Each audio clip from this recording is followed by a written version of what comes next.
שלום, הגעתם ל-D&I, בסדרה החדשה שלנו על מיינקראפט.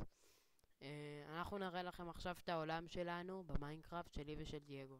תגיד היי דייגו. שלום לכם, אני דייגו. סתם. טוב, אז בסדרה הזאת יהיה הרבה דברים חדשים. אתם מוזמנים לעשות לנו לייק וסובסקרייב כי יהיו עוד סרטונים. ואנחנו רק נתחיל לצמוח. עכשיו, בסדרה יהיה חלק של קריאייטיב שנראה לכם את הדברים שאנחנו מכינים. חלק של סרווייבל שלי ושל עידן, שאנחנו נשרוד ביחד באיזה סרבר. ועוד חלקים אחרים. עידן, נמשיך. בינתיים את העולם הזה אני יצרתי. הנה האחוזה הזאת שעשיתי עם המזרקות. בקיצור זה עיר גדולה. יש מלא דברים. יש גם את הפארק. תראה להם את הפארק. בצד השני. שם.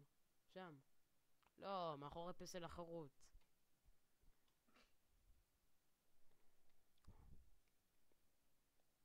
אני מתנצל אם רואים הבזקים כאלה, אבל לא יודע למה. הנה זה הפארק. זה כמו איזה לונה פארק שבניתי. נקרא לו מיין פארק. הנה. בוא נסתכל. יש את הכניסה. אני לא ראיתי. יש את כל המתקנים כאן. מה צריך לעשות? טוב, תסביר לנו מה זה. בקיצור יש כאן את הווילג'רים שהם כמו הקופאים. אתה בא, הולך לכאן. הנה יש לך מזרקה כזאת גדולה יפה בכניסה. ותתקדם. עכשיו אתה נכנס, יש לך את השלט למעלה של המיין פארק. יש לך גם כאן את האגם, אתה רואה? יש כאן כמו איזה יער, אבל יש כאן מלא סליימים, לא יודע למה. אין לי מושג איך הם נכנסו בכלל, זה מבוך. לא נעבור את זה עכשיו. לא. מה? חכו שנייה, זה נתקע. קורה. לעתים קרובות. טוב, זה מיינקראפט אם אתם רוצים.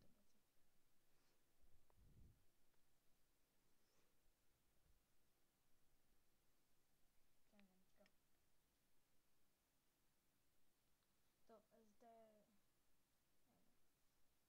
טוב, בוא נסגור את הפרק.